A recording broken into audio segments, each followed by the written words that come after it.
آپ سب لوگوں کا بہت بہت شکریہ کہ آپ نے یہ ٹائم صرف کیا. بات یہ کہ یہ ہمارا 13واں سول سوسائٹی فورم ہے جو آج کوئٹہ میں آپ کے یہاں پریس کلب میں ہو رہا ہے. تو آج کا جو موضوع ہے وہ ہے آزاد کشمیر کی حکومت کتنی بااختیار ہے. تو میں سمجھتا ہوں کہ یہ کافی حساس معاملہ ہے. اس کے بارے میں ہماری جو سوسائٹی ہے اس میں جو ویوز ہیں وہ کافی ڈیوائیڈڈ ہیں. ایسا تو نہیں ہے کہ سب لوگ کا ایک ہی موقف ہے اس چیز کے بارے میں. اور اس لیے میں کوشش یہی ہوتی ہے کہ مخلوط قسم کے لوگ آئیں, ہر پارٹی کی ریپرزنٹیشن ہو, سول سوسائٹی کی ریپرزنٹیشن ہو, اور بات جتنے بھی ڈائیورس اور جتنے بھی کھلے طریقے سے سامنے آئے تو آگے جا کے انشاءاللہ جو ہے پالیسی فارمولیشن کے لیے ہم کوئی بہتر ایکٹیویٹی, کوئی بہتر قدم اٹھا سکتے ہیں. تو آپ لوگوں کا بہت بہت شکریہ. میں صرف دو یا تین منٹ شروع میں جو ایجنڈا ہے, جو موضوع ہے, اس کے حوالے سے میں بات کروں گا. اگر ہم انڈیپینڈنس کی بات کریں, کیونکہ با اختیار وہ ہوتا ہے جو انڈیپینڈنٹ ہوتا ہے, ٹھیک ہے, تو وہ جو اختیار ہے ہماری حکومت کو, ٹھیک ہے. اب مثلا میری جو تحقیق کے سامنے جو چیزیں آئی ہیں, بعض جگہوں میں لکھا ہے کہ جی کوئی 55 سبجیکٹس ہیں ہمارے, 55 مضمون ہیں گورننس کے, جس میں جو ہے وہ لگ بھگ 4 آزاد کشمیر کی حکومت کے پاس ہیں. یعنی کہ کوئی 4 ایسے مضمون ہیں جو آزاد کشمیر کی جو لیجسلیٹو اسمبلی ہے اس میں ڈسکس ہو سکتے ہیں. باقی جو رہ گئے, اگر 55 میں سے 4 نکالے 51 ہو گئے. اگر کچھ روایات کے مطابق 52 سبجیکٹس ہیں, پھر 48 پاکستان کے پاس ہیں, اور کچھ روایات کے مطابق 56 ہیں جس پہ 52 پاکستان کے پاس ہیں. میں کل سردار عبدالقیوم صاحب کا ایک بڑا ہی تفصیلی 1 گھنٹے کا ٹی وی انٹرویو سن رہا تھا جو انہوں نے USA میں 1994 میں دیا. اس میں جو ہے انہوں نے کہا کہ جہاں تک آزاد کشمیر کی بات ہے, اس کی صرف ڈیفینس اور سیکیورٹی کے معاملے جو ہے وہ پاکستان ڈیل کر رہا ہے. باقی ہر لحاظ سے یہ آٹونومس ہے, یعنی کہ باقی لحاظ سے ہر معاملے پر یہ خود اپنے فیصلے کرتا ہے, ٹھیک ہے. اور بلکہ انہوں نے مزید یہ بھی کہا کہ جس طریقے سے جو ہری سنگھ کی گورنمنٹ تھی 47 میں, چاہے آپ اسٹینڈ اگریمنٹ سے پہلے کی بات کریں یا اسٹینڈ اگریمنٹ کے بعد جو وقت تھا اگست اور اکتوبر کے درمیان, اس نے کہا کہ وہ ویسے ہی ہے جیسے کہ وہ تھا, ٹھیک ہے. ایک اور چیز میں نوٹ کروں کہ مجھے بڑی حیرانگی ہوئی کہ انہوں نے جو امرتسر کی ٹریٹی ہے, جس شاید ہم سب لوگ واقف ہوں گے کہ 1846 میں یہ معاہدہ ہوا تھا. سردار عبدالقیوم صاحب نے کہا کہ یہ 1886 میں ہوا, ٹھیک ہے. تو یہ بھی ایک سوچنے والی بات ہے کہ مطلب ایک اس وقت یہ پرائم منسٹر فیبروری 1994 میں, تو پرائم منسٹر صاحب کو اپنی ہسٹری کے بارے میں کچھ, اور یہ چیز آپ یوٹیوب پر جائیں آپ دیکھ سکتے ہیں. تو ایک ہی بات یہ تھی. تو پھر جب ہم آزاد کشمیر کی بات کرتے ہیں, پھر ایک اس کے علاوہ بھی ایک خطہ ہے, چاہے گلگت بلتستان کا نام لیں, چاہے لداخ کا نام لیں, وادی کشمیر کا نام لیں, یا جموں کے علاقے کا نام لیں.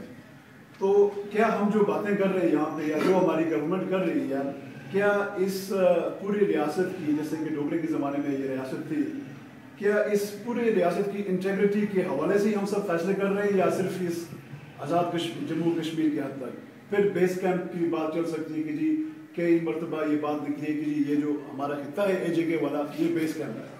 تو اگر یہ بیس کیمپ ہے تو لازمی بات ہے کہ جو پوری ریاست کی انٹیگریٹی ہے, اس نے جو بھی فیصلے کرنے ہوں گے وہ اس چیز کو سامنے رکھے. ایک یہ بات تھی.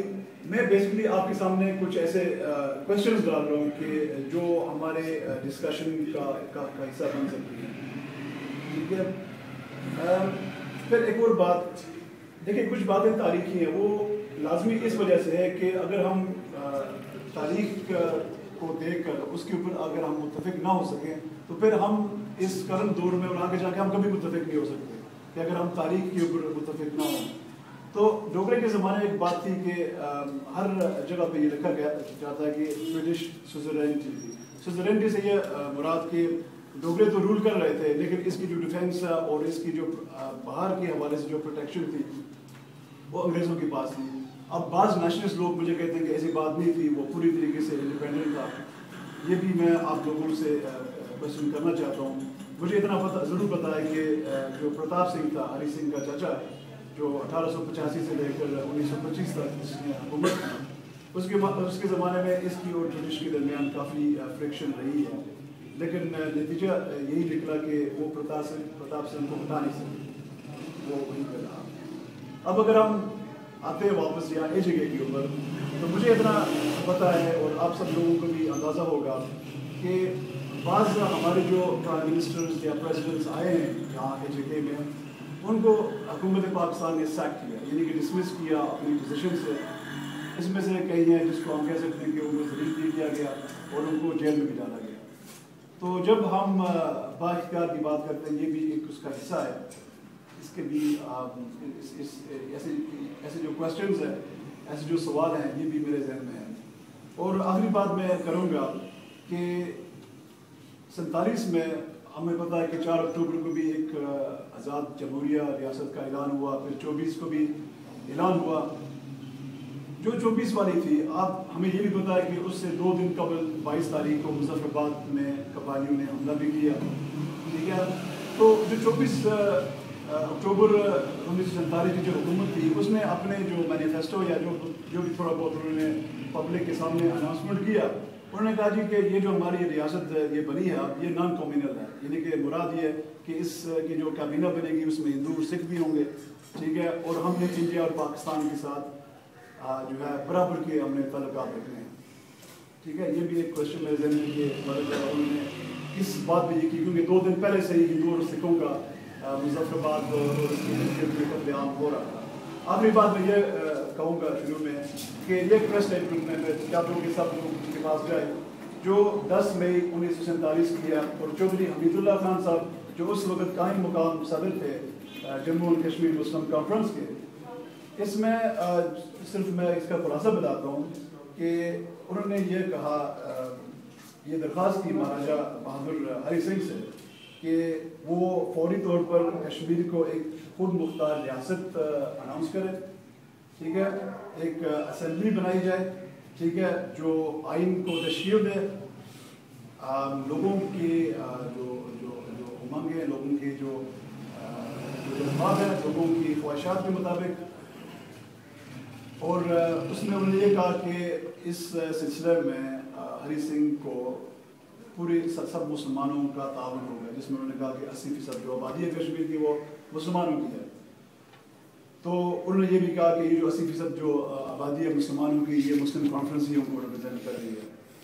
تو انہوں نے پھر آخر میں یہ کہا کہ جو مسلمان ہیں اس ریاست کے, وہ خوش آمدید کہیں گے مہاراجہ بہادر کو کہ وہ ہمارا پہلا آئینی رولر یا بادشاہ ایک خود مختار اور جمہوری کشمیر کا ہے. یہ کچھ سوالات میں نے آپ لوگوں کے سامنے رکھے. اب جو فارمیٹ ہے اس, کیونکہ بہت سارے لوگ بیٹھے ہوئے ہیں, ٹائم 6 بجے تک کا ہے, جس میں جو بھی مطلب ضروری نہیں کہ آپ سب لوگ پابند ہیں اس ٹائم تک, جو بھی جتنا ٹائم بیٹھ سکتا ہے وہ بیٹھے. اور شروع میں جو بات ہے اس میں 5 منٹ سے لے کر 7 چلو 8 منٹ سے زیادہ ایک آدمی کوئی بات نہ کرے, کیونکہ اگر 10-15 منٹ ایک آدمی دے گا تو پھر ہماری بات کل صبح تک چلی جائے گی. ٹھیک ہے, تو پھر یہ ہے کہ جب ہر کسی نے اپنا موقف یا اپنے جو خیالات ہیں وہ سامنے کیے, پھر اس کے بعد ہم چھوٹا موٹا ایک ڈسکشن کر سکتے ہیں اور کوشش یہ کر سکتے ہیں کہ اس موضوع کے متعلق کہ کیا آزاد کشمیر کی حکومت بات کر رہا ہے, اس کے اوپر شاید ہم کوئی اتفاق یا کم از کم یہ ہے کہ کچھ انڈرسٹینڈنگ پر ہم آ جائیں. تو میں اپنے رائٹ سے شروع کرتا ہوں. آپ اپنا تعارف کرائیں, اگر کسی سیاسی جماعت سے آپ کا تعلق ہے یا اور کسی سماجی تنظیم کے ساتھ, وہ بھی واضح کریں. اور اس موضوع کے اوپر کہ کیا آزاد کشمیر کی حکومت بااختیار ہے, اور جو بھی نکات ہم نے اٹھائے ہیں میں سے کسی کے اوپر, یا اس کے علاوہ بھی اگر آپ سمجھتے ہیں کہ کوئی دیگر ایسے نکات ہیں جو اہم ہیں وہ بھی آپ ڈسکس کر سکتے ہیں. بسم اللہ. فی الحال میں آگے بھی چلیے. محمد ظہور چودھری، نمائندہ خبریں سے